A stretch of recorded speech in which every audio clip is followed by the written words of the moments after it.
Social media না থাকলে জানতেই পারতাম না একটা মেয়ের দাম হচ্ছে ৩৭০ টাকা। আপনি এখনো জানেন না? তাহলে প্রথমে এই ভিডিওটা আগে দেখুন। तो वो कहती क्या क्या खिलाओगे, मैं तू बता क्या खाएगी। तो हमने चिकन बिरयानी खाई, वो भाई होगी 360-370 रुपए की। फिर वो कहती घर छोड़ाओ, मैं यार 370 रुपए लगे, मैं वसूल तो करूँगा। যারা বুঝতে পেরেছেন ভালো, যারা বোঝেননি তাদের জন্য ক্লিয়ার করে দিই। প্রণীত মোরে বলে একজন স্ট্যান্ড আপ কমেডিয়ান, তার শোতে গিয়ে একটা ছেলে বলছে যে সে ফার্স্ট ডেটে গেছে একটা মেয়ের সাথে এবং ৩৭০ টাকা দিয়ে তাকে বিরিয়ানি খাইয়েছে মেয়েটাকে। তো বিরিয়ানি খাওয়ার পরে মেয়েটা মেবি ভাল লেগেছে কি লাগেনি, মেয়েটা বাড়ি চলে যেতে চেয়েছে, তো ছেলেটাকে বলেছে ড্রপ করে দিতে। তো ছেলেটা বলছে যে আমি ৩৭০ টাকা খরচা করেছি, বিরিয়ানি খাইছি, আমি এবার উসুল করব না। আর এই কথাটা শুনে ওই রুমে যারা যারা ছিল কমেডি শোতে প্রত্যেকে হেসেছে।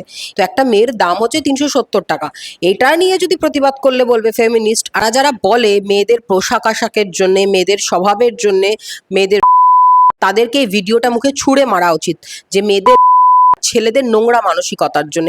যতদিন না এই মানসিকতা না বদলাবে সমাজে, মেয়েরা যতই ঢেকে থাকুক, যাই করে থাকুক, মেয়েদেরকে সমাজে ৩৭০ টাকা কি আরও ৭০ টাকা আরও কম দামের চোখেই দেখবে।